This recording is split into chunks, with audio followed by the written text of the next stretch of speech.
చిన్నారులు, welcome to చందమామ కథలు మీ చిన్నికన్నా ఛానల్లో. సరే, ఈరోజు కథలోకి వెళ్తే 99 నాణేల కథ. ఈ కథ ఒక మనిషి జీవితాన్నే మార్చగలిగిద్ది. సరే, ఒక మనిషి జీవితాన్నే మార్చే కథ ఈ 99 నాణేల కథ. ఒక మనిషి దగ్గర అన్నీ ఉన్నా ఎందుకు సంతోషంగా ఉండడు?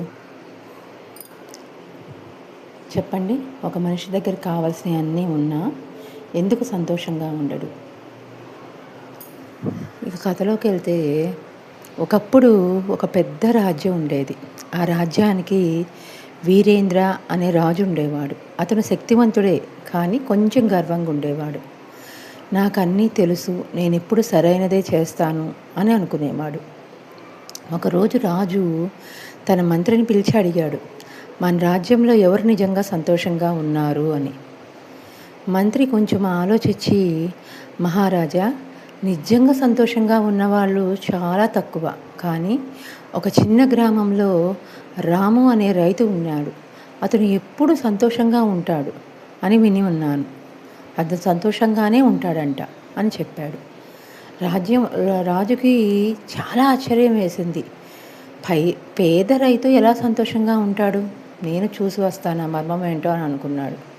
అతను వేషం మార్చుకొని సాధారణ మనిషిలా ఆ గ్రామానికి వెళ్ళాడు. అక్కడ రాము తన చిన్న ఇంటి ముందు కూర్చొని పాటలు పాడుతూ పనిచేస్తూ ఉన్నాడు. అతని ముఖంలో నిజమైన ఆనందం కనిపించింది. అప్పుడు రాజు అతను చూసి ఆశ్చర్యపోయాడు. ఇతను ఎలా ఇంత ఆనందంగా ఉన్నాడు అని అనుకుని ఆ విషయం ఏదో తెలుసుకోవాలనుకుని రాజు అంటే మన మహారాజు అతనితో మాట్లాడాడు. నువ్వు చాలా పేదవాడివి, అయినా ఎందుకు ఇంత సంతోషంగా ఉన్నావు అని.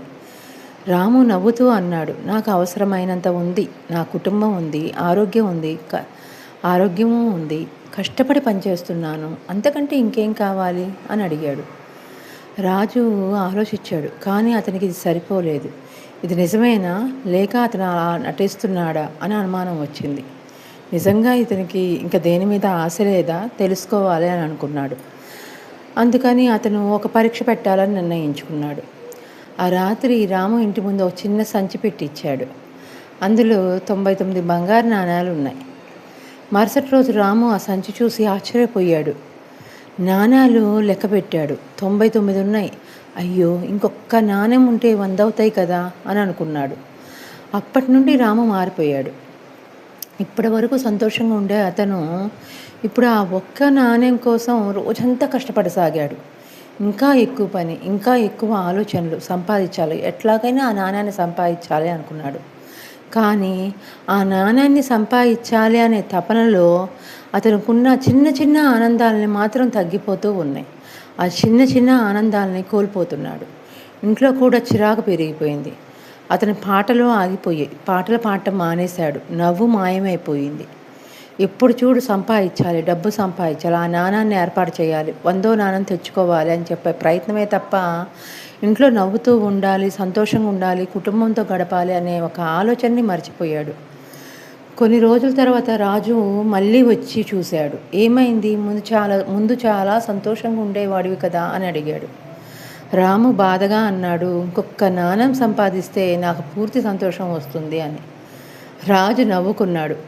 అప్పుడు తన అసలు రూపం చూపించి, నువ్వు కూడా 99 నాణేల గుంపులో పడిపోయావు, అందులోకి వెళ్ళిన వాళ్ళు ఎప్పుడు సంతోషంగా ఉండలేరు అని అన్నాడు. రాము తన తప్పు గ్రహించాడు. నాకున్నదే సరిపోతుంది, ఆ 99 నాణేలు లేనప్పుడు కూడా నేను సంతోషంగానే ఉన్నాను. అవి వచ్చాకే నేను ఆ సంతోషం మొత్తం హరించుకుపోయింది అని నిర్ణయించుకొని మళ్ళీ తన పాత జీవితాన్ని మొదలుపెట్టాడు. దీని యొక్క మోరల్ ఏమిటంటే, మన దగ్గర ఉన్నదానితో సంతోషంగా ఉండటం నేర్చుకుంటేనే నిజమైన ఆనందం వస్తుంది.